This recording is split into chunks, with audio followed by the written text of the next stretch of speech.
Vamos a revisar las principales noticias del día. Fallo histórico en Colombia. El expresidente Álvaro Uribe Vélez fue condenado por los delitos de soborno en actuación penal y de fraude procesal en un caso que determinó que el exmandatario sobornó a testigos para evitar que lo vincularan con grupos paramilitares. La defensa apelará la condena. La presidenta de Perú, Dina Boluarte, prometió derrotar la extorsión y el sicariato en su último discurso de gestión ante el Congreso. En medio de los altos índices de desaprobación que marcan su gobierno, la mandataria dijo que evitó que Perú se convirtiera en un país fallido como Cuba, Venezuela o Bolivia. Avanza en la sede de Naciones Unidas en Nueva York la conferencia para la solución de los dos estados, el palestino y el israelí, impulsada por Francia y Arabia Saudita, que anunció la semana pasada, Francia, su intención de reconocer al Estado palestino. Israel y Estados Unidos rechazaron el encuentro.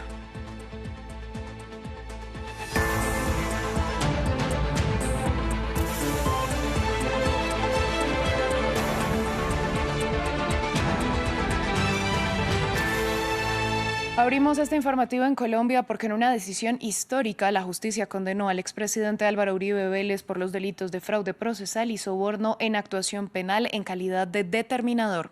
Se trata del primer proceso penal contra un exmandatario en el país y el caso puntualizó que Uribe sobornó a testigos para que cambiaran su versión y lo desligaran de vínculos con el paramilitarismo.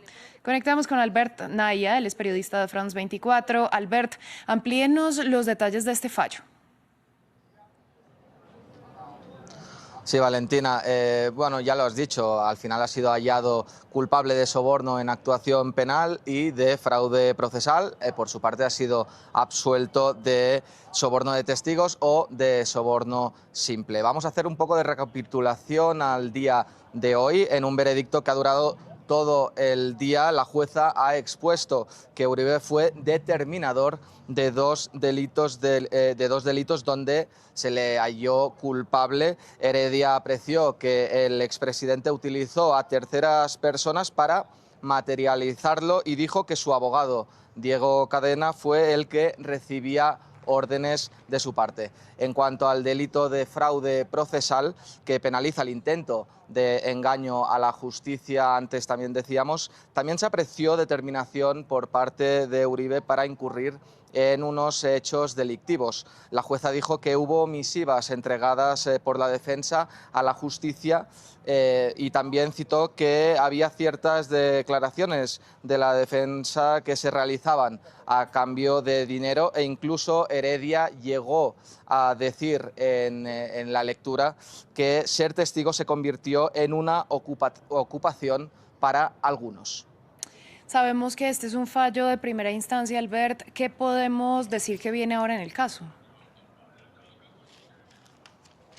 Sí, efectivamente, los expertos jurídicos han dicho que puede haber una apelación sí o sí por parte de la defensa. En este caso, dicen, tienen 5 días para apelar y en este caso se iría a una segunda instancia que lo llevaría a cabo el Tribunal Superior de Bogotá, donde 3 magistrados dirían si esta apelación tiene sentido o no. En caso de haber otra apelación, se iría a una tercera instancia que la llevaría a cabo la Corte Suprema de Justicia. Todos los expertos insisten en que estas instancias deben ir con la mayor celeridad del mundo, porque ahora mismo podemos caer en un caso de prescripción de los delitos. Prescribiría antes del 15 de octubre, a no ser que haya una primera y una segunda instancia con un veredicto claro. Por lo tanto, los tiempos corren aquí en la justicia, aquí en Colombia. Pues Alberta, a usted muchas gracias por esta ampliación. Nosotros vamos a Perú, donde la presidenta Dina Boluarte entregó su último discurso de gestión ante el Congreso, en el que se comprometió a acabar con la extorsión y el sicariato. Un mensaje de unas 4 horas en el que la mandataria se pronunció asegurando que su gestión permitió que Perú no se convirtiera en un país fallido como Cuba, Venezuela o Bolivia, mientras que en la capital se estaban registrando protestas en su contra. Francisco Zacarías, corresponsal en Lima, nos amplió los detalles. La presidenta Dina Boluarte, quien tiene investigaciones por el caso Rolex Gate, cirugías estéticas y muertes durante protestas, anunció que busca una reforma del sistema de justicia en Perú.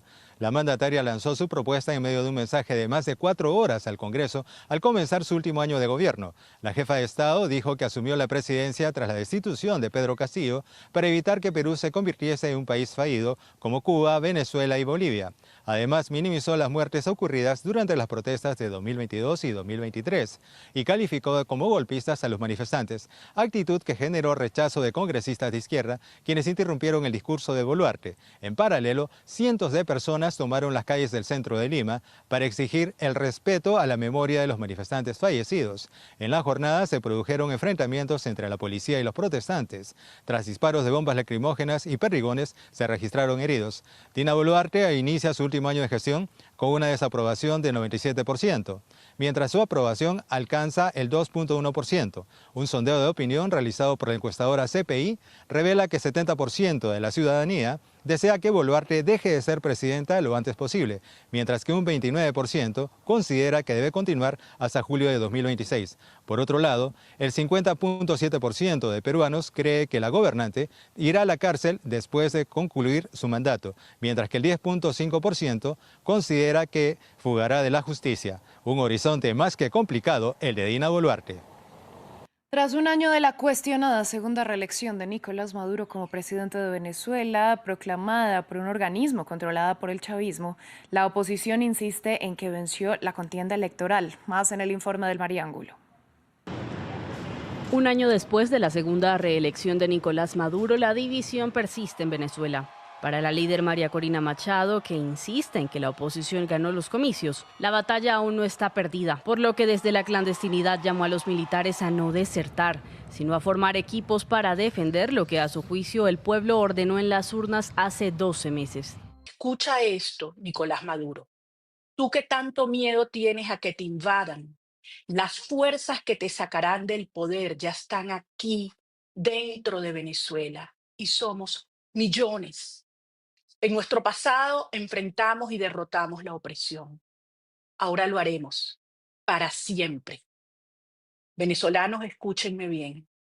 Esta lucha la estamos ganando y vamos a vencer. Mientras la oposición reitera que el ganador de las elecciones fue Edmundo González Urrutia, en las calles la sensación de muchos es de desconsuelo. Tenía mucha ilusión de un cambio, de verdad. Mucha ilusión de que cambiara el país. Porque de verdad que tuvimos una buena oportunidad y se nos fue de las manos. Los resultados que favorecieron a Maduro hace un año fueron entregados por el Consejo Nacional Electoral, CNE, que es controlado por funcionarios afines al chavismo. Sin embargo, según la Plataforma Unitaria Democrática, que es la mayor coalición opositora venezolana, el 80% de las actas dieron como ganador a González Urrutia como presidente, declarando el resultado emitido por el CNE como un fraude. Entre tanto, el chavismo se consolida en el poder y se aferra a los resultados de los comicios municipales de este 27 de julio, en el que obtuvo más del 84% de las alcaldías. El presidente de Argentina, Javier Milei, se reunió con la secretaria de Seguridad Nacional de Estados Unidos, Kristi Noem, en Buenos Aires. Discutieron el reingreso de Argentina en el programa de exención de visa en el marco de las buenas relaciones entre los derechistas Donald Trump y Javier Milei. El mandatario argentino también se reunió con la encargada de negocios de la embajada estadounidense, Heidi Gómez. El informe es de Samuel Salgado Castro. La relación bilateral entre Argentina y Estados Unidos está en su mejor momento. El gobierno de Javier Milei, admirador del movimiento MAGA de Donald Trump, anunció el inicio de negociaciones para que millones de argentinos puedan viajar a Estados Unidos sin visa por hasta 90 días. Esta solicitud constituye el primer paso de un proceso riguroso que requerirá que la Argentina cumpla con altos estándares internacionales en sus procedimientos migratorios, lo cual fortalecerá la seguridad fronteriza del país y elevará su prestigio internacional. La cooperación técnica incluye áreas de trabajo clave como la incorporación de pasaportes electrónicos, sistemas biométricos y control migratorio avanzado. En Latinoamérica, solo Chile cuenta con esta exención de visado para sus nacionales. Espectadores de la visita de la Secretaría de Seguridad Nacional de Estados Unidos, Kristi Noem, a la Casa Rosada, apoyan este acercamiento a Washington. Y espero que se pueda concretar y que nosotros los argentinos sigamos demostrándole al mundo que somos una nación respetable.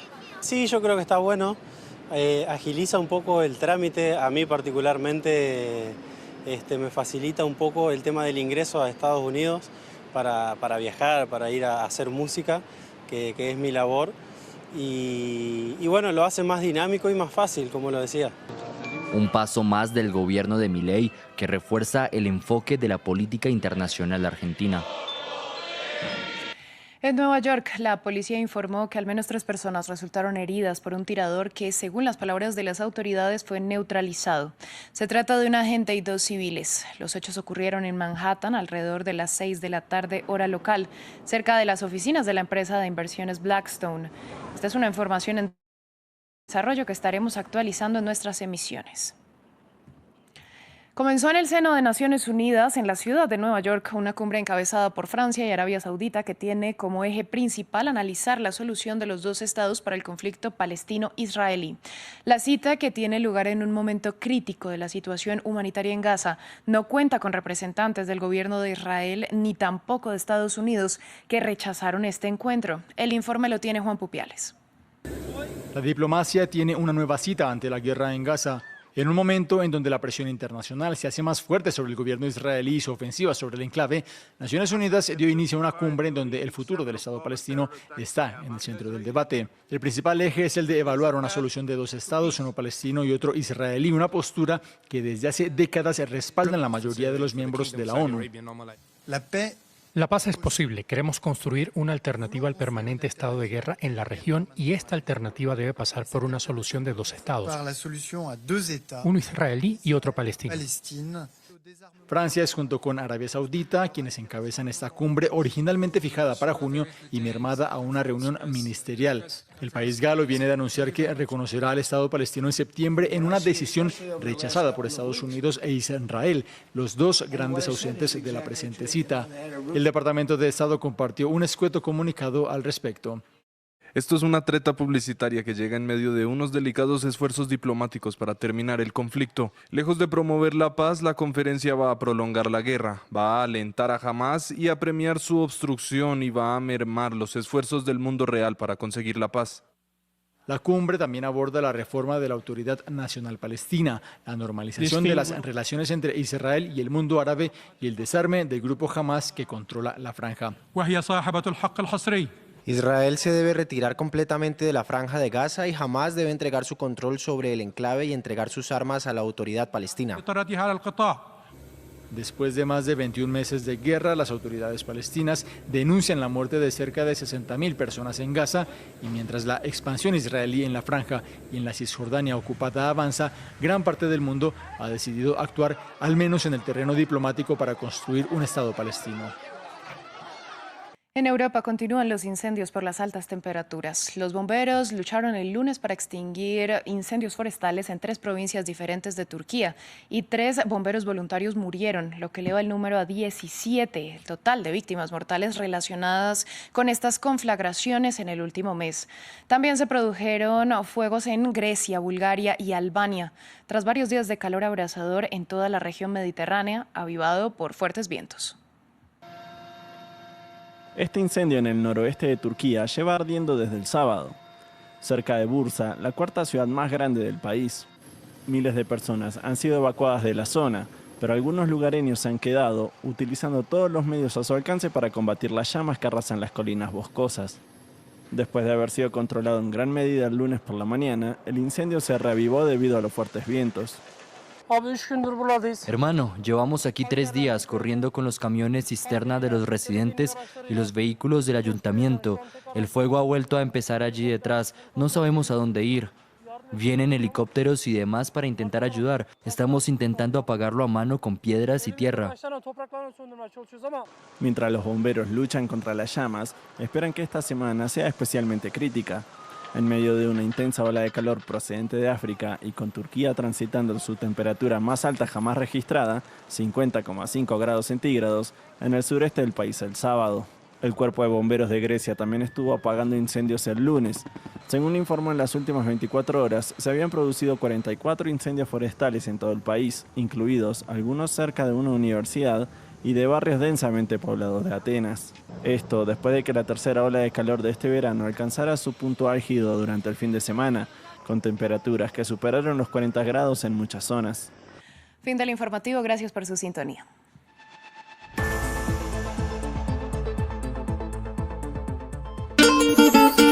La revista Latino celebra 200 años de creación de Bolivia y para conmemorar esta fecha histórica, premiaremos a los bolivianos de oro en el exterior. La invitamos a una noche inolvidable en la gran gala de presentación de nuestra edición especial Bicentenario de Bolivia. Un encuentro donde el pasado y el futuro se abrazan. Sé parte de este evento que hará historia. 200 años de independencia, mi Bolivia.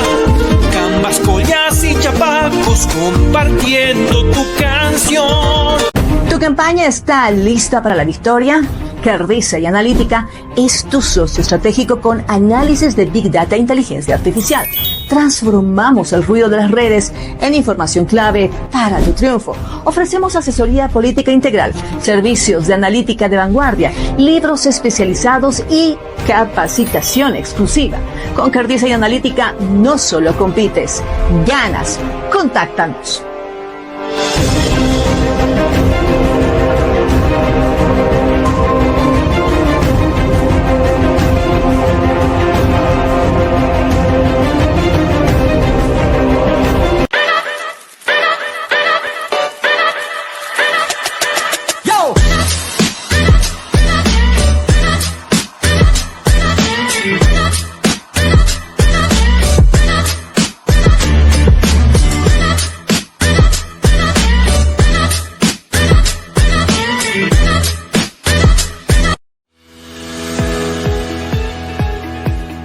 Latinos, el país que construimos, busca destacar lo mejor de la comunidad hispana en Estados Unidos y el mundo.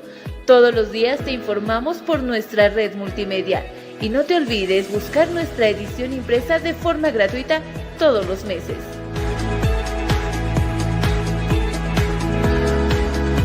Latinos, el país que construimos.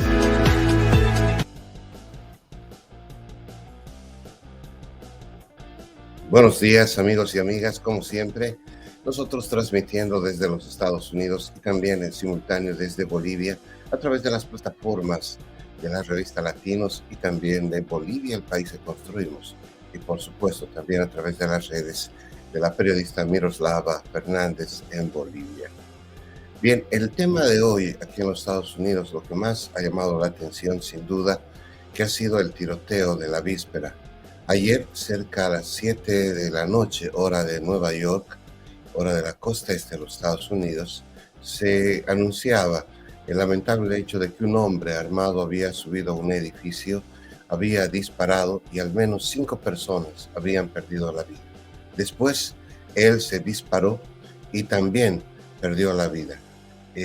¿Por qué ha sucedido esto? ¿Por qué está sucediendo estos hechos? Pues sin duda que todavía la policía está explicándose, buscando esa información acerca de cuál ha sido el móvil para este lamentable hecho. Pero veamos cómo ayer justamente pasaba esto en Manhattan, en la Gran Manzana, allá en Nueva York, muy cerca de Washington. En pantalla es la foto del sujeto que disparó, ya lo decíamos, Florencia, a 2 civiles y un oficial en pleno centro de Manhattan a las 7 de la noche, hora local. Le confirmo que el agresor murió. Es información que todavía está en desarrollo. Este tiroteo en pleno centro de Manhattan. La policía de Nueva York estableció un operativo bloqueando Park Avenue entre las calles 52 y 54. Ahí en la zona se desplegaron decenas de patrullas y ambulancias, además de un helicóptero de la policía que sobrevolaba la zona. El FBI respondió como un apoyo, declarando esta zona como un escenario de crimen activo. Es información, Florencia, que lo decíamos, todavía se encuentra en desarrollo, pero se acaba de revelar la imagen de este tirador que entró a un edificio y comenzó a disparar ahí en Manhattan. Sin duda vamos a estar muy pendientes del tema, dándoles todas las actualizaciones. Bueno, así la policía estaba desplegándose en Manhattan.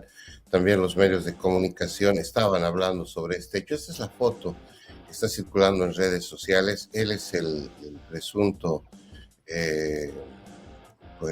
agresor, este hombre que sin duda tenía un fin. Él premeditadamente, al ingresar al edificio en Manhattan, empezó a disparar primero al guardia, que era un guardia de estos habituales que hay aquí en Estados Unidos de seguridad en los edificios. Él disparó y luego fue avanzando. Miren, el armamento que él llevaba es sin duda un fusil de guerra, no es un armamento corto, sin duda un arma larga, por el calibre, quiero decir.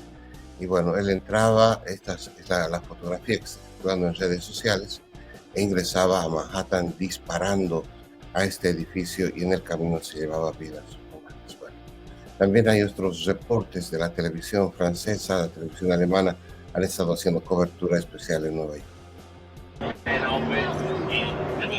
5 personas, entre ellas un agente de policía y el presunto pistolero, murieron tras un tiroteo en el centro de Manhattan el lunes. El incidente, ocurrido en los alrededores de Park Avenue y la calle 51 Este, fue contenido y el tirador solitario murió, según informó la policía, que no proporcionó detalles sobre la identidad del sospechoso. La zona alberga varios hoteles de 5 estrellas y sedes corporativas.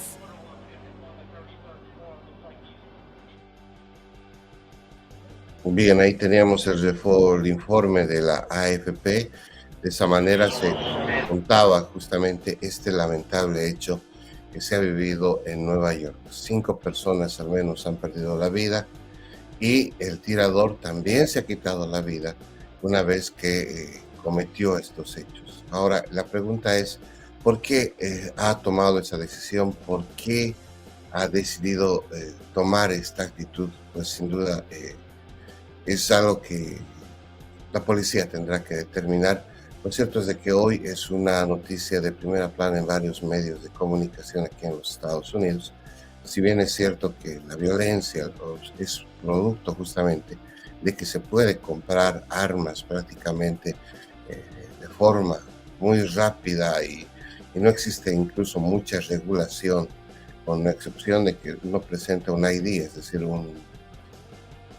una identificación oficial, un seguro social, y puede acceder, si no tiene un récord criminal, a comprar en algunos estados armamento, ¿no? Entonces esto justamente acrecienta el debate. Bueno, sigamos revisando. Esta es la imagen, ya se las mostrábamos más temprano. Esta es la imagen de la persona que presuntamente habría cometido este crimen.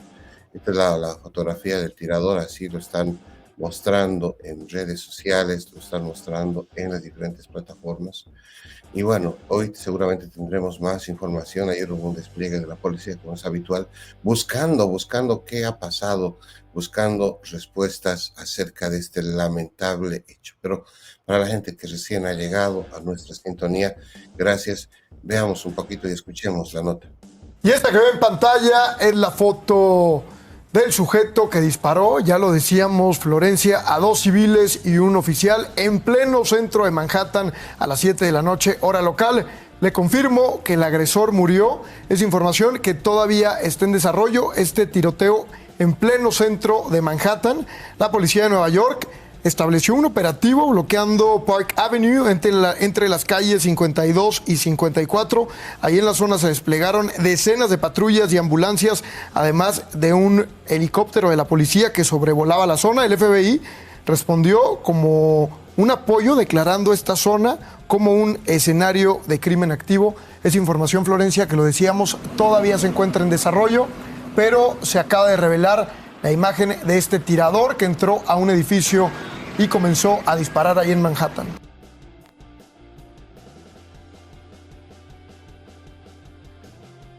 Tras un tiroteo en el centro de Manhattan el lunes, el incidente, ocurrido en los alrededores de Park Avenue y la calle 51 Este, fue contenido y el tirador solitario murió, según informó la policía, que no proporcionó detalles sobre la identidad del sospechoso.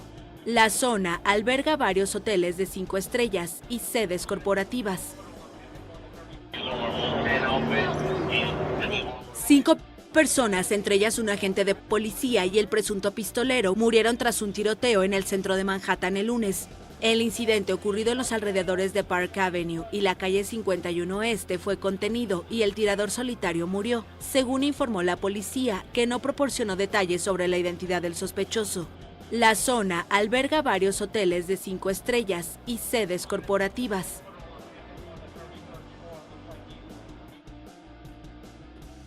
Bueno, ahí teníamos el reporte, el informe de lo que ha sucedido ayer en Nueva York, cerca de las 7 de la noche, lo reitero.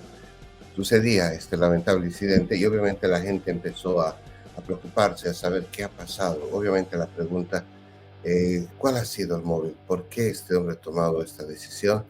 Bueno, estaremos seguramente durante esta jornada teniendo más elementos.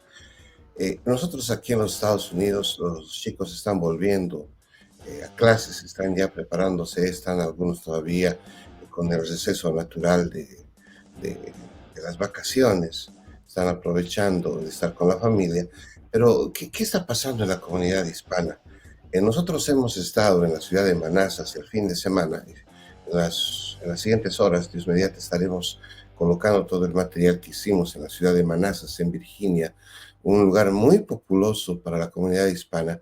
Y estuvimos hablando con la comunidad latina y hay mucho temor todavía por el tema de ICE, el tema de las redadas. Incluso gente que es ciudadana de este país, que es residente, que tiene papeles, como así aquí se llama, para poder vivir, está muy preocupada por los operativos. Incluso mucha gente dice que es un tema racial, que existe un tema de xenofobia hacia la comunidad latina y que te escuchan hablando en español y parecería que los policías te prestan más atención o que podría ser sujeto tal vez a alguna detención, alguna requisa o alguna solicitud de información. Bueno, lo cierto es de que la población está preocupada. En Manassas el fin de semana organizaciones estuvieron recaudando alimentos para aquellas familias que tienen problemas en este momento.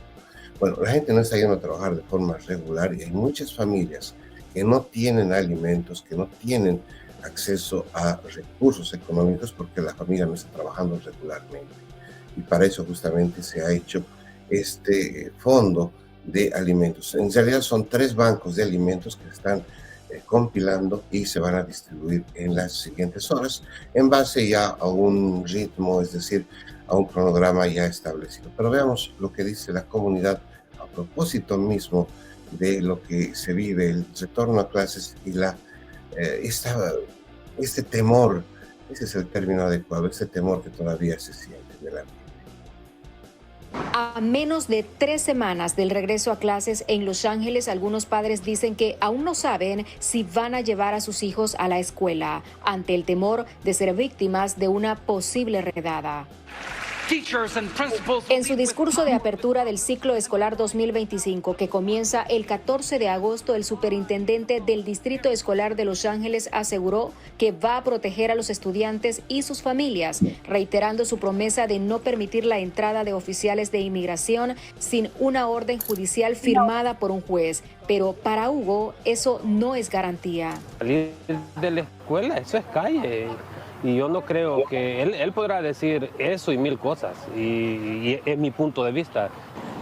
Históricamente, escuelas, templos y hospitales fueron considerados lugares sensibles donde ICE no realizaba arrestos, pero esa política ha cambiado. Entre el 6 y el 20 de julio de 2025 se registraron 471 redadas en el sur de California, incluidas en áreas cercanas a escuelas y parroquias, según organizaciones como Chirla y la Red de Respuesta Rápida de Los Ángeles. El Distrito Escolar de Los Ángeles recordó a los padres que si tienen miedo a acercarse a un centro educativo, pueden optar por las clases en línea como sucedió en la pandemia. Pero activistas rechazan esta opción, afirman que no es una solución viable a largo plazo. Pues se atrasaron terriblemente en su superación académica y este fue un gravísimo problema que seguimos padeciendo hasta el día de hoy. En medio de este panorama, algunos estudiantes que asistieron al ciclo escolar anterior no van a regresar este otoño. ICE los deportó a otros países, como es el caso de Mártir García Lara, un niño de 9 años que cursaba 4º grado en la escuela primaria Torrance. Fue detenido junto a su padre durante una audiencia de inmigración en mayo y ambos fueron deportados a Honduras. En Los Ángeles, Wendy Castillo, Univisión. Bien, ahí teníamos el informe de Univisión. Gracias Univisión por el reporte, y está también ya con nosotros Miroslava Fernández. Buenos días, Miroslava. ¿Cómo están? Muy buenos días, amigos. Y bueno, realmente triste, ¿no? El asunto. Hace unos 2 días yo leía que 7 niños fueron repatriados desde Estados Unidos. Sí, La cifra no sé si va en aumento, pero es complicado en el sentido de que psicológicamente cómo afectan estos niños, ¿no? Esta situación, repatriados solos. Claro, la normativa es clara y en esto lamentablemente pues no hay mucha sensibilidad social. Y las organizaciones, estas non-profits que hacen, estas ONGs que trabajan, justamente piden eso, ¿no? Ahora, te cuento, Miroslava, que hubo una campaña en redes sociales indicando de que la Coca-Cola, y bueno, nosotros tenemos el sponsor de la Coca-Cola, pero miren, aquí quiero mostrarles, no sé si me permite, ahí está, es la latita de la Coca-Cola. La Coca-Cola habría hecho operativos buscando personas indocumentadas entre sus trabajadores y los había hecho detener. Eso es lo que dijeron, lo que trascendió en redes sociales. Y la Coca-Cola sacó a los 2 días esta lata, no sé si se alcanza a ver, pero dice amigos. y ha empezado a sacar la Coca-Cola una serie de... Y por ejemplo, igual Home Depot, que es una especie de ferretería gigante en términos bolivianos. ¿Pero fue cierto o no? Bueno, la Coca-Cola no ha negado ni ha desmentido. El tema es de que hubieron en redes sociales videos donde trabajadores de la Coca-Cola, con el logo de la Coca-Cola, trabajadores, estaban siendo detenidos, estaban siendo requisados por gente de ICE. Entonces ahora, es cierto. Alguna gente dice que puede ser hecho con inteligencia artificial, pueden ser videos trucados, eso nadie comentó, pero lo cierto es de que se volvieron muy populares, sobre todo en los grupos de WhatsApp de aquí de la comunidad hispana. Entonces, bueno, una especie de medio de alerta. ¿Qué está haciendo la Coca-Cola? Si nosotros somos, creo que los latinos somos los que más consumimos este refresco, esta gaseosa. Entonces, pasó eso. Y ahí, a raíz de eso salieron estas latas ya, digamos, personalizadas. Y no solamente te dicen amigo, te dicen hermano, socio, mi gran amigo. Bueno, lo bueno es que dejé de creer en Papá Noel hace mucho tiempo, ¿no? Bueno, pero, y sabes, también hay campañas, por ejemplo, contra algunas tiendas. Por ejemplo, hubo una campaña igual contra Home Depot. Home Depot es una empresa que pues es una multinacional que vende materiales de construcción a gran escala, ¿no? Entonces nuestra gente iba a comprar ahí y en los estacionamientos la gente de ICE está en vehículos encubiertos. Ya no son patrullas, Miroslava, ya no son vehículos que tú fácilmente puedas identificar que sean vehículos de la policía. Son vehículos camuflados, son vehículos normales que el rato de la acción salen los agentes y empiezan a detener a la gente, ¿no? Entonces, pero es increíble, ¿no? Cómo el tema de debate se transforma, ¿no es cierto? El tema de debate del día de hoy en Estados Unidos viene a ser, por ejemplo, el trabajo de ICE, el tema de deportaciones de migrantes, cómo detienen migrantes, y el tema que pasó en Manhattan, que era un tema de debate en gobiernos pasados, el hecho de que se permite comprar armas, el hecho de que, por ejemplo, la etapa que yo viví en New Jersey, tuve contacto con alguien que se encontraba era judío y me decía que les pasaban cursos para poder aprender a disparar, para autodefensa, para poder comprar armas. Yo era, ¿cómo puedes ir a tu sinagoga con un arma? O sea, y tiene una lógica, tenía una lógica muy, muy explícita en el sentido de que es la única forma de defendernos. Yo era, puedes caminar en la calle teniendo en mente que tienes que tener un arma para defenderte todo el tiempo. Entonces, creo que han transformado los temas de debate con este otro debate que está en este momento, podríamos decir, tiene mayor incidencia, ¿no es cierto?, en las comunidades, sobre todo latinas. Y bueno, obviamente las comunidades latinas donde tienen más predominancia en algunos estados, porque no es en todos los estados. En todos los estados hay latinos, pero hay en unos más que en otros mayor cantidad, ¿no? Sí, no, o sea, bueno, la comunidad latina en los Estados Unidos son cerca de 60 millones de habitantes. Ese más o menos es el parámetro. Estados Unidos tiene cerca a 362 mil millones de habitantes. 362 millones de habitantes. De ese universo, como unos 60 millones son latinos, ¿no? Entonces somos una minoría, aquí se le llama, somos una segunda minoría a nivel de grupo étnico, racial. El término étnico-racial, por si acaso aquí en los Estados Unidos no se lo maneja de forma peyorativa, sino es un calificativo étnico que te dan. En todo caso, pues en algunos estados, por ejemplo, en el estado de Virginia, cuando tú tienes un arma, tienes que exhibirla. La ley federal, la ley estatal en Virginia hace de que tú estés mostrando el arma si tú estás armado.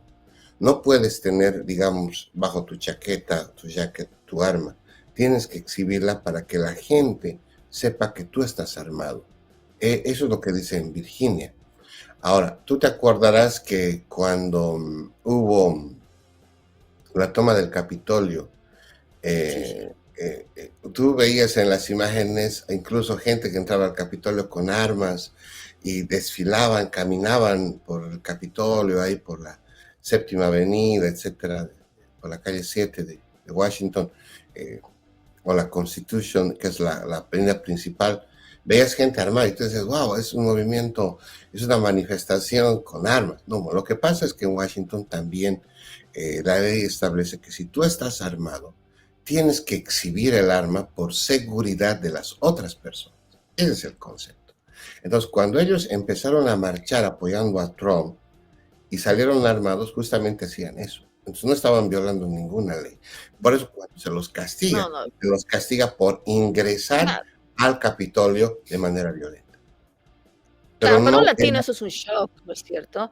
Al menos a mi modo de ver, para un latino eso es un shock, ¿no es cierto? Hay un cierto respeto en el tema de la cultura de la paz en muchos países latinoamericanos, que, por ejemplo, yo que fui por Arizona, fue un shock para mí ver tiendas donde decían vendemos dulces, pañales y armas.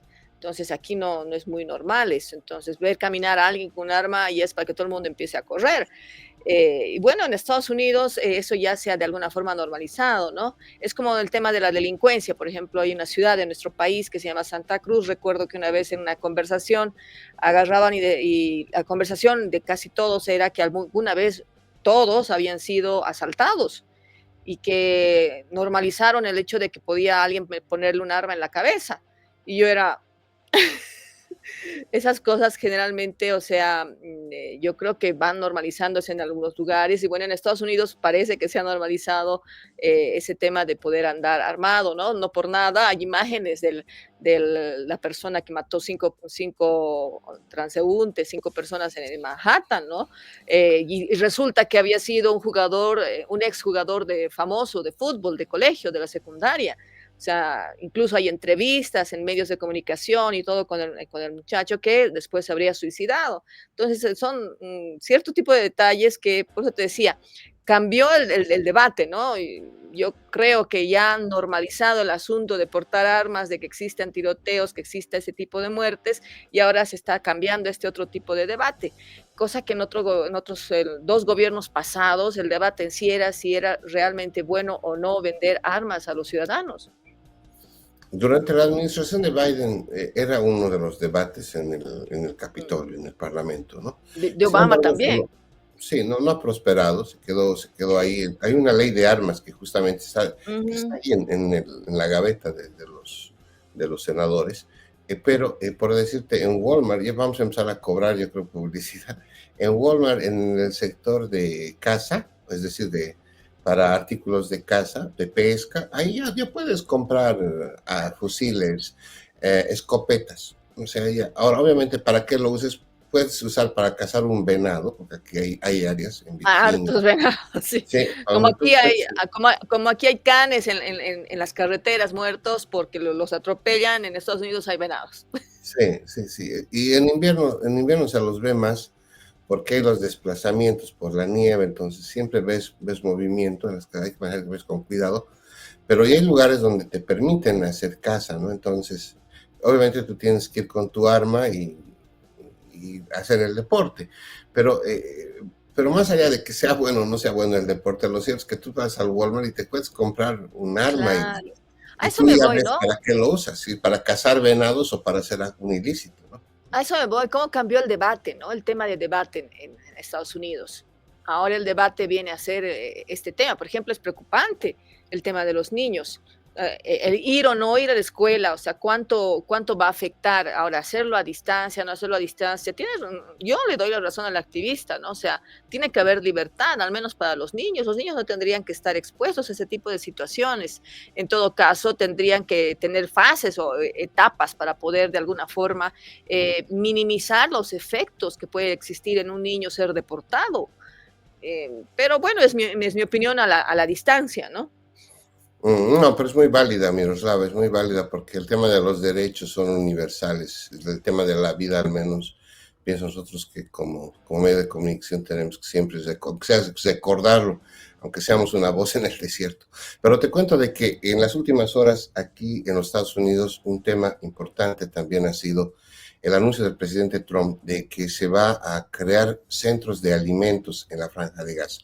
Esto realmente me parece muy bien. Yo en lo particular quisiera felicitarlo al presidente porque Estados Unidos estaba un poco, no estaba tomando en cuenta ese tema. O sea, Estados Unidos estaba metido en todo, pero menos en la Franja de Gaza. Nosotros, si tú recuerdas, en las últimas semanas, por lo menos unas 2 veces, cada semana mostrábamos imágenes de la hambruna en la Franja de Gaza, ¿no? Y mira lo que dijo ayer el presidente Trump a propósito justamente de su viaje a Escocia y esta declaración que me parece importante de la televisión alemana. Vamos. El presidente estadounidense Donald Trump anunció el lunes que Estados Unidos creará centros de distribución de alimentos en la Franja de Gaza, donde dijo que hay señales de verdadera hambre. Hablando en Escocia después de reunirse con el primer ministro británico Keir Starmer, Trump dijo que Reino Unido y la Unión Europea respaldarían el nuevo esfuerzo y que los nuevos centros de alimentos serían más accesibles. Vamos a establecer centros de alimentos donde las personas puedan entrar sin límites. No vamos a tener cercas. Ven la comida desde 30, dirías, metros de distancia y ven la comida, pero nadie está cerca porque tienen cercas colocadas que nadie puede siquiera alcanzar. Es una locura lo que está pasando allí. Trump contradijo al primer ministro israelí Benjamin Netanyahu, quien anteriormente había desestimado las preocupaciones sobre la hambruna en Gaza, calificándolas de propaganda del movimiento islamista palestino Hamás. Podemos salvar a muchas personas. Quiero decir, algunos de esos niños están. Eso es hambre real. Lo veo y no pueden fingir eso. Así que vamos a estar aún más involucrados. Hicimos algunos rescates aéreos antes, algunos lanzamientos desde el aire y las personas corren hacia ello. Israel, que controla todos los accesos a Gaza, niega cualquier bloqueo de la ayuda y acusa a Hamás de saquear los cargamentos y a las organizaciones humanitarias de no distribuirlos. La guerra en Gaza ha perdurado por casi 22 meses, creando una crisis humanitaria que se ha agravado por un bloqueo israelí a los suministros impuesto desde marzo hasta finales de mayo. El alivio del bloqueo coincidió con el inicio de las operaciones. Mira esas imágenes, ¿sabes? A mí se me desgarra el corazón. Y al menos ahí estás observando. Mira, una el lata, pelean por 90% de una los que lata, están ahí. ¿te imaginas? No, claro, te decía que al menos el 90% de los que están ahí, o sea, están en estado realmente lamentable, ¿no? O sea, Sí. están flacos. Sí, El 90%, porque sí, también hay gente que está robusta. claro, pero imagínate, eso en pleno siglo XXI es una aberración. O sea, parecería que la humanidad no ha aprendido nada sobre el tema de Pero derechos captas humanos. esos mensajes a la humanidad, ¿no es cierto? De que estamos, de alguna forma, hemos llegado a un punto en el que recién nos estamos percatando, podríamos decir, cuando deberíamos haberlo hecho mientras esto se estaba dando, la situación que existe de que ONGs hay israelíes. acciones de gobiernos inhumanos, ¿no? Hay acciones en las cuales se ven afectadas otras personas y a veces uno se obceca un poco, se nubla o se bloquea, podríamos decir, en ver ciertas realidades que están ahí. Eso estuvo ahí hace años. Y recién, o sea, una vez sacan imágenes de los niños en estado cadavérico, que sacan titulares que dicen son cadáveres andando, y recién empiezan a reaccionar, y esto no es reciente. Esta situación, o sea, para que uno llegue a ese estado es que lleva meses, o sea, lleva mucho tiempo realmente sin poder comer. Entonces, por eso te decía, yo creo que es momento, ¿no es cierto?, que uno intente un trato, un poco de ver el lado humano de algunas cosas. Es cierto que existen situaciones imponderables, es cierto que existen posiciones, ¿no es cierto?, culturales, políticas, religiosas, pero también es mucho más cierto el sentido de que no puedes por eso deshumanizarte. Claro, y a propósito te cuento que ONGs israelitas ayer presentaron un informe justamente diciendo de que en Gaza se están procediendo a hacer actos genocidas. Veamos lo que dice justamente estas ONGs que tienen origen israelí. Denunciaron lo que califican es un genocidio en la Franja de Gaza. Las organizaciones Médicos por los Derechos Humanos y B'Tselem, que operan en Israel hace décadas, advirtieron sobre la magnitud de los operativos que el ejército está llevando a cabo en el enclave. Ambos grupos presentaron sus informes tras una exhaustiva investigación en los que se recopilan testimonios, estadísticas y acontecimientos de la política local que sustentan sus denuncias. Durante los últimos 22 meses hemos presenciado niveles sin precedentes de asesinatos de civiles, hambruna deliberada, desplazamientos masivos forzados y la destrucción total de la mayor parte de la infraestructura necesaria para la existencia humana y social. La población de Gaza ha sido desplazada, bombardeada y hambrienta, completamente despojada de su humanidad y de sus derechos. Los expertos también enfatizaron sus preocupaciones por los daños al sistema de salud de Gaza. Como profesionales de la salud y actores humanitarios, hacemos un llamamiento a la solidaridad mundial para defender la vida, la salud y la dignidad. La destrucción del sistema de salud de Gaza debe cesar ya. Exigimos el cese de inmediato de los ataques contra Gaza. Levanten todas las restricciones que impiden el acceso a la atención médica vital, los alimentos, el agua, la ayuda humanitaria y la infraestructura sanitaria esencial. Detengan las matanzas, detengan la hambruna, detengan el genocidio. Stop the genocide. Aunque es la primera denuncia dentro de Israel, no es la primera que acusa al gobierno israelí de llevar a cabo un genocidio en la Franja de Gaza. Sudáfrica acudió a la Corte Internacional de Justicia en 2024. En tanto, la Corte Penal Internacional emitió órdenes de captura contra el primer ministro de Israel, Benjamin Netanyahu, y el ex ministro de Defensa, Yoav Gallant, por crímenes de guerra en la Franja de Gaza. Bien, así está la Franja de Gaza. Es importante recalcar, ¿no?, al público o a quienes nos ven o escuchan en cualquier horario, el sentido de que nosotros no estamos entrando en una discusión de quién tiene la razón o no de un conflicto de decenas, de muchos años, ¿no? Estamos hablando de la necesidad de una pausa en el sentido de poder detener un poco la hambruna y el genocidio, como se habla, pero obviamente eso no deja de lado el sentido de fondo que se tiene en el conflicto entre estos países. Pero bueno, esperemos que esta pequeña pausa de alguna forma ayude, ¿no? Y se pueda de alguna forma también programar que no vuelva a repetirse este tipo de imágenes.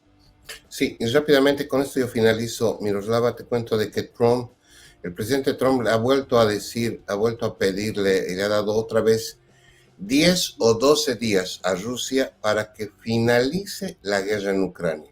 El presidente Trump ha hecho este anuncio indicando de que habrán más sanciones, él asegura, duras contra Rusia si no para la guerra en Ucrania. Donald Trump le dio el lunes a Vladimir Putin un nuevo plazo para terminar la guerra en Ucrania, si no quiere enfrentar nuevas sanciones, durante un encuentro en Escocia con el primer ministro británico Keir Starmer. Voy a fijar una nueva fecha límite de aproximadamente 10 o 12 días a partir de hoy. No hay razón para esperar, Han pasado 50 días, quiero ser generoso, pero simplemente no vemos ningún progreso. Sentado junto a Starmer en su lujoso campo de golf en Turnberry, al sur de Glasgow, Trump dijo que está muy decepcionado con el presidente ruso por los continuos ataques a objetivos civiles ucranianos. Sabes que Rusia podría ser tan rica ahora mismo, pero en lugar de eso gastan todo su dinero en la guerra. Gastan todo en guerra y matar gente y no tiene sentido para mí. Pensé que querría terminar esto rápido. Realmente sentí que iba a terminar. Pero cada vez que creo que va a terminar, mata gente. El mandatario estadounidense dijo que está considerando sanciones secundarias, es decir, que afectarían a los países que compran productos rusos, como los hidrocarburos, para afectar a los ingresos de Rusia. Mira lo que dice, he sido muy generoso, dice Trump. Es que ese presidente realmente yo creo que va a estar en la historia de los Estados Unidos como un presidente fuera de serie.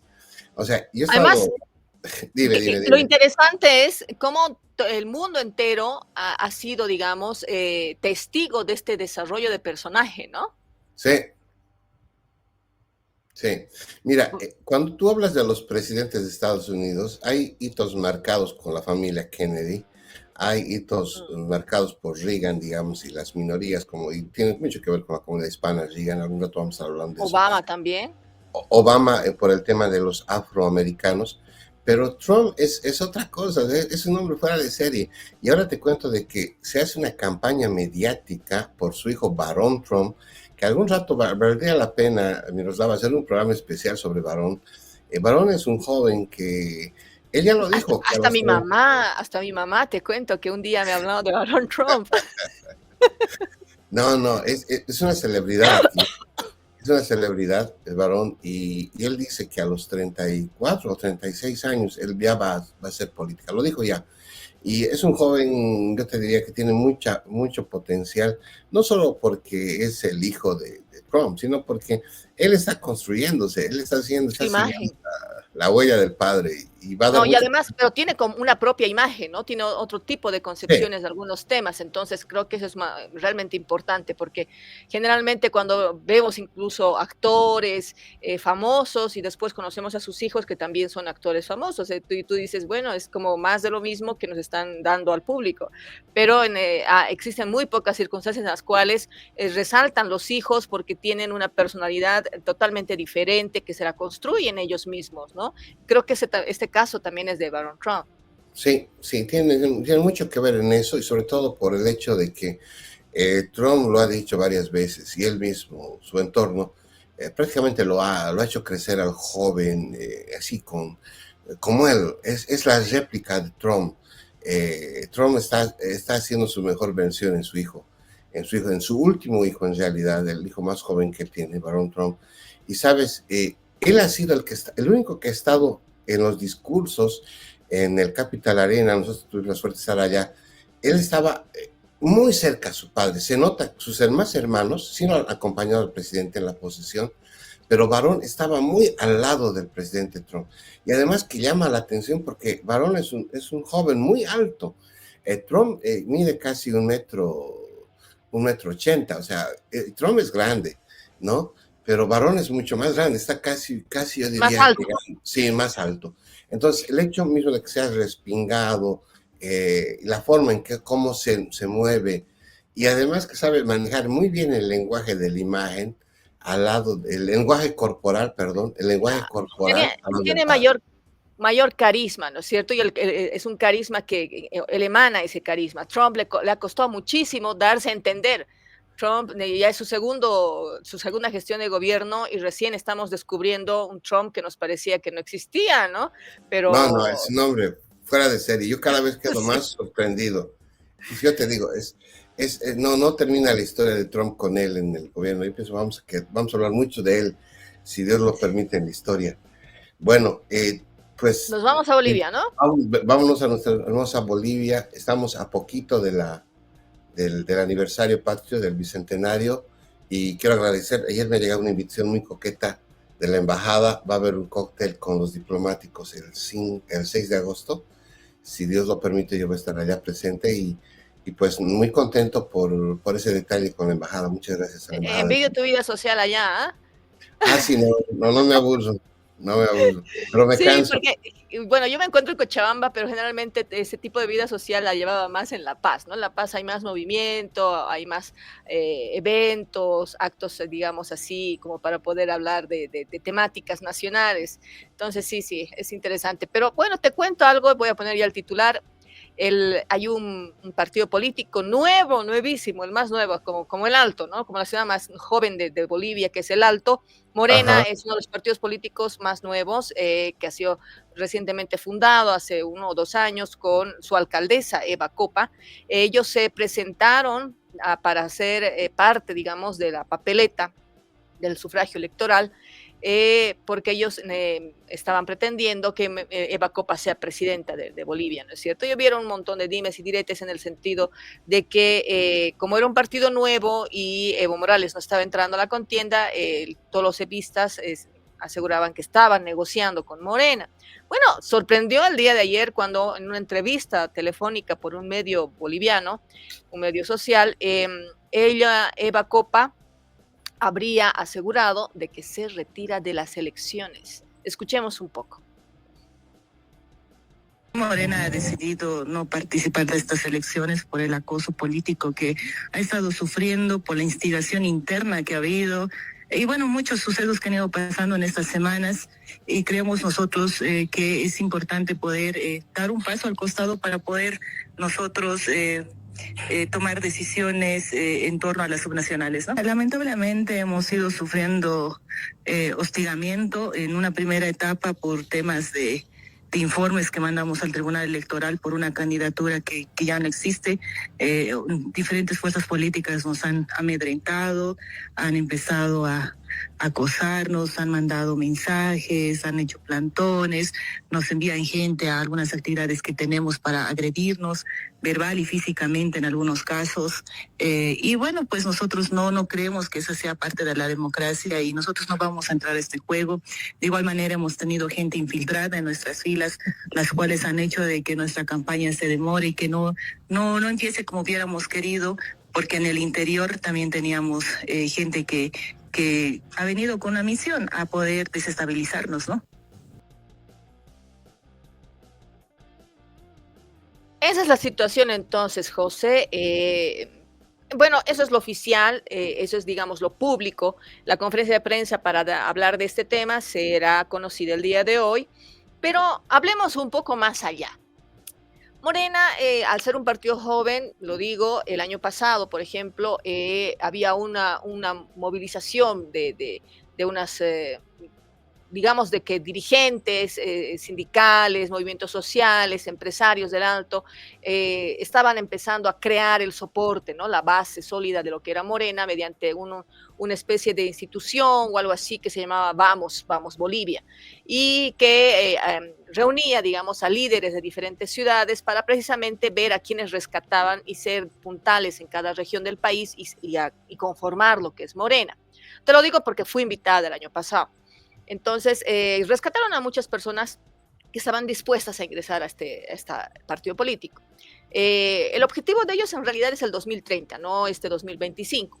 Pero necesitas, digamos, experiencia, necesitas gente, estructura ya a conformar, y por eso era el objetivo también de ingresar a estas elecciones presidenciales. Obviamente esto le iba a dar, digamos, un espaldarazo para las subnacionales, que es lo que les interesa en realidad. Y a esto sumamos el hecho de que como es un partido nuevo, tenían poca gente. En cuanto a militantes y todo lo demás, eran muy pocos. Y obviamente, al ser nominados parte de la izquierda, fueron también un espacio en el cual hubieron muchísimos comentarios de que Evo Morales estaba negociando. Zabaleta, que es el exministro de Defensa de Evo Morales y ahora es su vocero, habló con un medio de comunicación el pasado viernes, si no me equivoco, con Jimena Antelo, a quien les aseguraba y les confirmaba que sí están negociando, continúan negociando con partidos políticos, alzó los nombres de Morena y de UCS y aseguró que ellos, o sea, él dice, ¿no? Todos están asegurando públicamente de que negocian con nosotros, que están poniendo nuestros candidatos, y eso es mentira, dijo, ¿no? Nosotros hemos sido tajantes y, digamos, hacen convenios, alianzas con algunos candidatos que se dicen evistas, no está aceptado orgánicamente. Orgánicamente hago referencia a que ellos internamente en sus asambleas tienen que definir esta situación, sino que, según dice Zabaleta, nuestras negociaciones con estos partidos políticos o alianzas ha sido clara. Evo va o va como candidato presidencial. Entonces, ¿qué pasa con estos partidos políticos que incluso el del movimiento al socialismo no llegan ni al 3% en las encuestas? ¿Qué pasa si, digamos, llegó el momento en la votación, no llegan al 3% de votación? Pierden sus siglas. Esos partidos políticos se bajan inmediatamente, tienen que pagar una multa tremenda y ya no tienen la posibilidad de entrar a las próximas elecciones presidenciales. Hay el riesgo de que incluso el movimiento al socialismo pierda su sigla, porque no está llegando ni siquiera al 2% en encuestas y calculan que esa más o menos es la cifra que se dará en temas de votación el día del sufragio. Y Morena, que es nuevo, estaría por ese camino. Da a entender esta situación que las negociaciones que tenían con Evo Morales no han sido fructíferas, todo lo contrario. Entonces, creo que una forma de adelantarse a la situación y evitar una catástrofe para un partido tan joven vendría a ser ¿no? Retirarse de las elecciones. Ahora ya no sé cuánto esto llegue a afectar porque las papeletas ya han mandado a ser imprimidas. Entiendo que hay multas cuando uno se retira de unas elecciones. Entonces, yo creo que ellos han tenido que evaluar esto previamente con un buen tiempo de anticipación, porque si hay multas, van a tener que pagar esa multa. ¿Por qué? Porque vamos a tener papeletas con un partido político que no está participando. Entonces, la situación debe ser crítica y lejos de eso, el contexto, el análisis más, digamos, formal viene a ser que todo el bloque de izquierda realmente está dividido y es muy posible que tomen decisiones muy aceleradas, impensadas y dando giros impensados también, faltando solamente días para el 17 de agosto. O sea, eso yo estoy avisorando, ¿no? Lo que pasa, Miroslava, en el fondo es que están cuidando, como tú dices, la sigla, ¿no? Porque si sacan menos del 3%, tienen que ellos perderían la sigla, ¿no? Entonces, justamente por eso están cuidando eso. Ahora, ¿qué dice el código electoral? Si estoy equivocado, pido disculpas, pero es un tema, ¿sabes cómo calcular? Del valor total de las papeletas electorales, o sea, la impresión de las papeletas electorales tiene un costo. Pagas el 15% del valor total de las papeletas, tienes que pagar. Por decirte, es X monto, van a hacer una división y el Tribunal Electoral le va a pasar la factura a Morena y Morena tiene que cancelar ese monto por ese mismo tema, porque el Código Electoral lo establece. Pero, ¿sabes? Este es el reflejo de cómo está en este momento la política boliviana. Este es el mejor hecho que evidencia que todavía se siguen conversando y que obviamente todo este grupo que tiene Bacopa.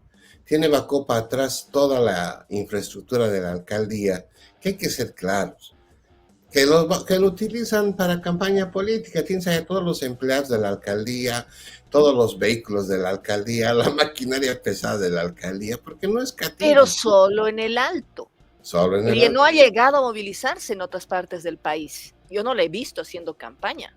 Claro, pero imagínate, el Alto dirime, pues llegado el momento, es un voto interesante, ¿no? Entonces, ¿a quién apoyará Eva Copa? Esa es la pregunta. Pero ya fuera pero ya fuera del juego, o sea, que apoye o no apoye, no sé si va a tener una trascendencia. Yo me imagino que va a apuntalar directamente a las subnacionales. Pero ahí también vamos en el sentido de que sería una excusa un poco floja, ¿no? La que dio al medio de comunicación de que había violencia política, acosos, eso existe. En elecciones hemos visto realmente en diferentes elecciones que el acoso y el hecho de que hacen denuncias realmente muy desajustadas en algunas ocasiones se da. Es la campaña negra. Y en estas elecciones la campaña oscura, la campaña negra se ha iniciado mucho antes de lo previsto, porque generalmente eso es el cherry en la torta para poder asegurar el voto, pero en Bolivia empezaron con la campaña oscura, con la campaña negra. Por si te contara, por ejemplo, en el tema de Andrónico Rodríguez, que vamos a hablar más un cachito, hay, digamos, fotografías de cuando ingresó a un debate la candidata vicepresidencial acompañada del sobrino de Álvaro García Linera.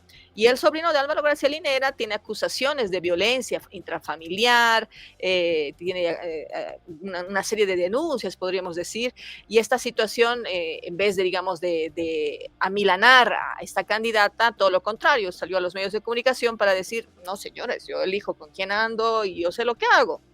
Y a mí ya no me van a afectar ese tipo de críticas. Entonces, hay esto, ¿no? Este sobrepesos, pero para mí lo de fondo viene a ser este otro tema, ¿no? Que es el temor a perder una sigla, que eso realmente es muy fuerte. Bien, avancemos. Bueno, vamos ahora entonces, cuando hablamos de Mariana Prada, que es la candidata vicepresidencial de Andrónico Rodríguez, de Alianza Popular. El día de ayer se han presentado movimientos sociales. Bueno, ha habido una carta que circuló del FENCOMIN. Es una carta en la cual ellos están pidiendo prácticamente que Andrónico Rodríguez prescinda de su candidata vicepresidencial. Es una carta firmada por un montón, digamos, de dirigentes del FENCOMIN. El FENCOMIN solicitan el cambio de la candidata vicepresidente Mariana Prada. Ese es uno.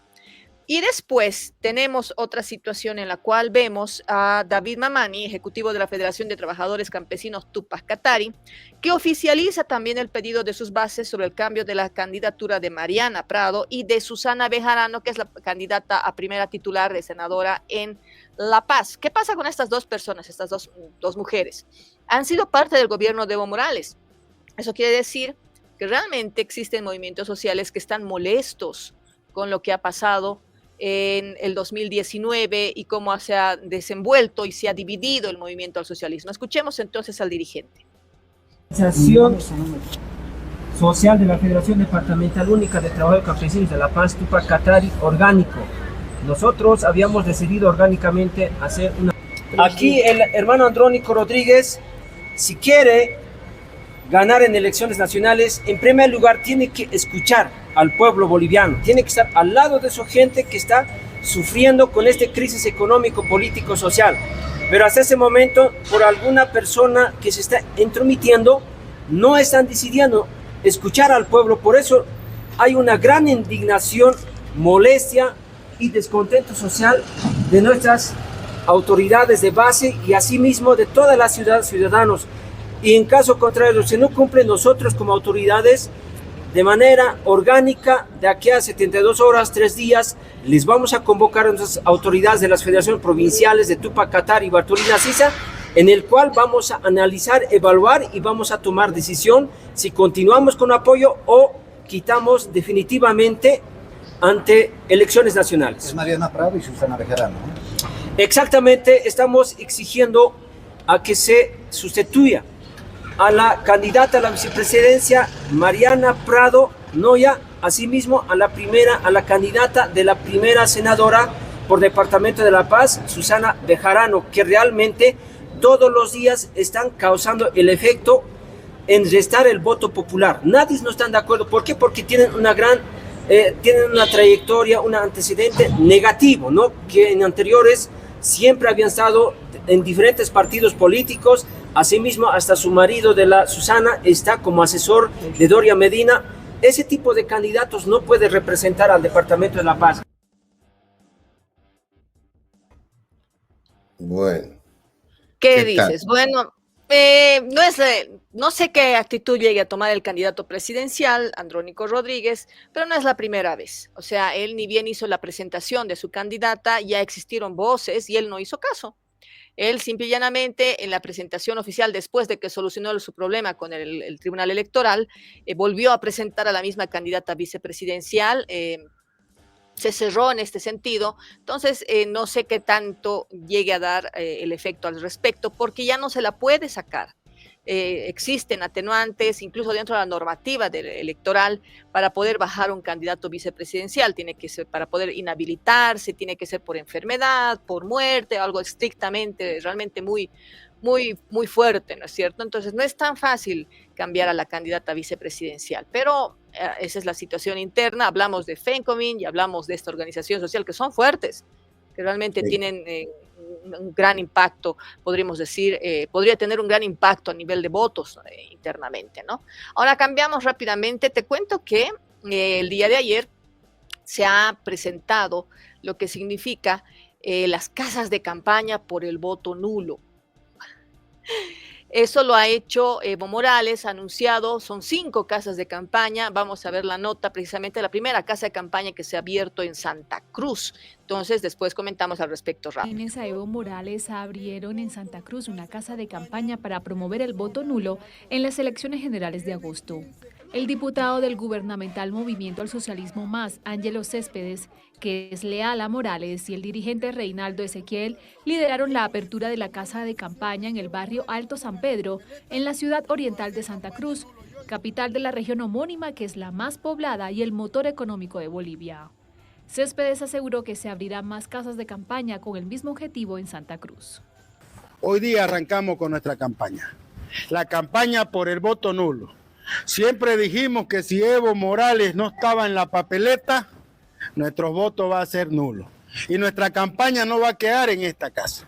Nuestra campaña nos vamos a ir a los micros, a los mercados, vamos a ir a cuidar nuestro voto y que sepan que el voto va a ser nulo porque ninguno de estos candidatos nos representa. Es por ello que nosotros tenemos nuestra pintura, tenemos nuestras pancartas, tenemos nuestra gente. Al grito de Evo no está solo y voto nulo carajo, los dirigentes políticos advirtieron que se organizarán para cuidar el voto nulo el día de las elecciones. Es un derecho de nosotros. Si no nos sentimos representados por ninguno de esos candidatos, tenemos que votar como mejor nos corresponda y querramos. A nosotros ningún candidato de derecha nos representa y es por ello que vamos a empezar a trabajar por el voto nulo. Morales no puede participar por disposición constitucional y falta de partido.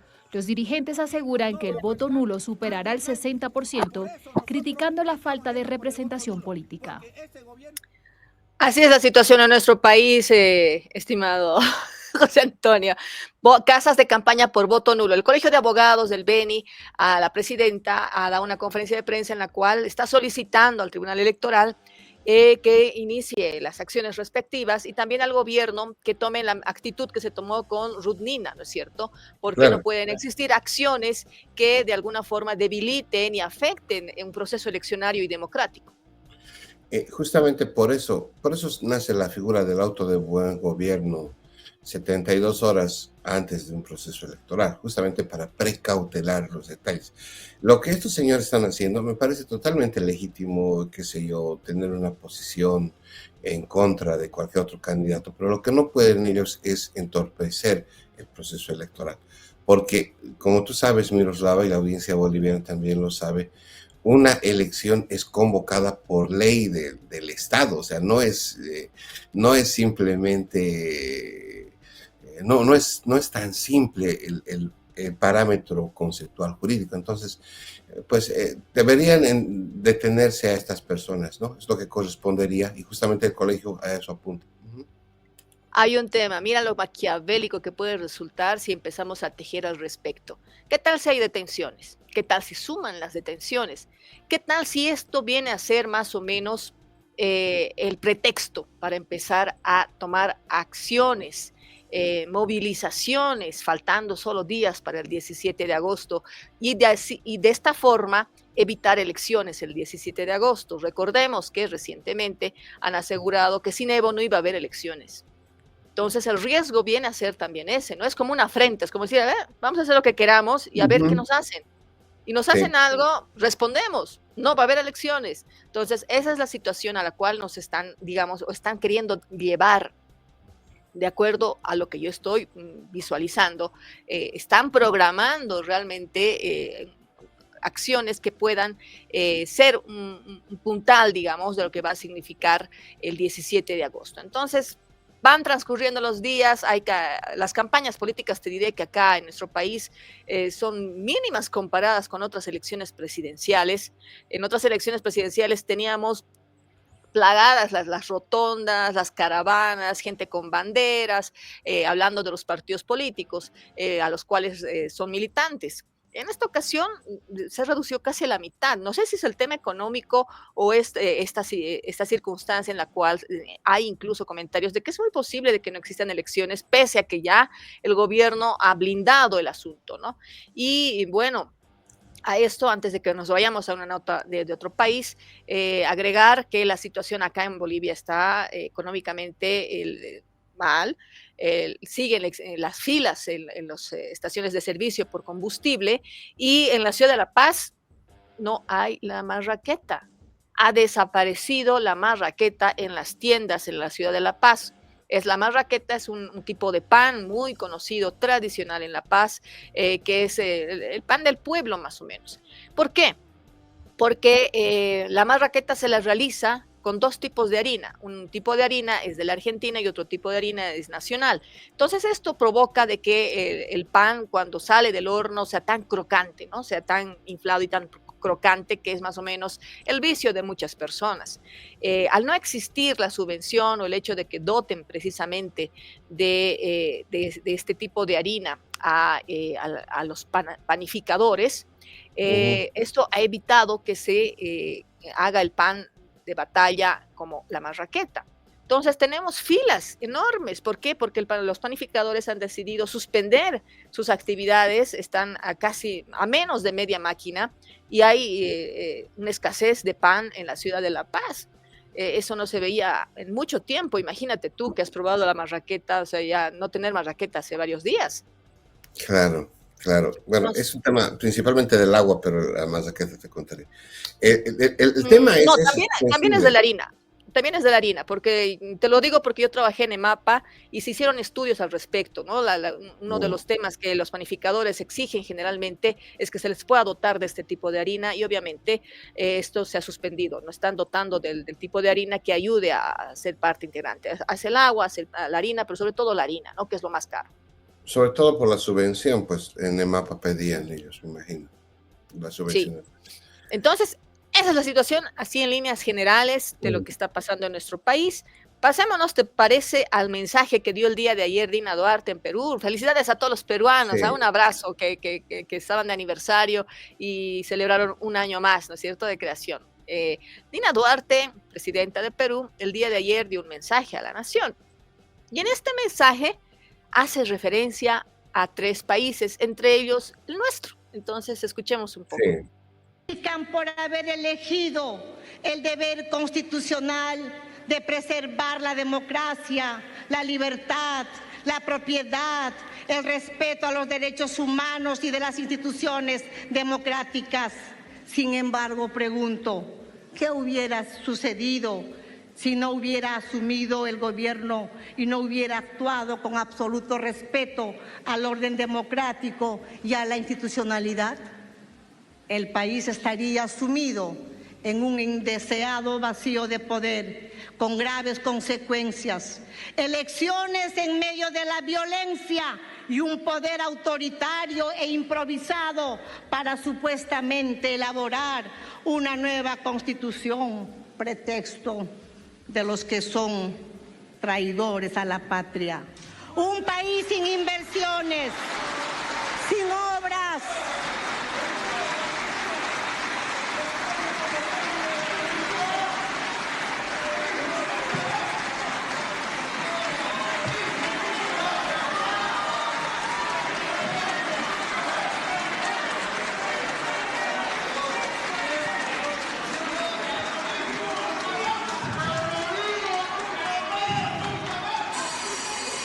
Congresistas, disciplina. Presidenta, continúe, por favor. un país sin inversiones, sin obras ejecutadas, con mayor pobreza, camino a convertirnos en un país fallido, como Cuba, como Venezuela, como Bolivia y otros tantos más.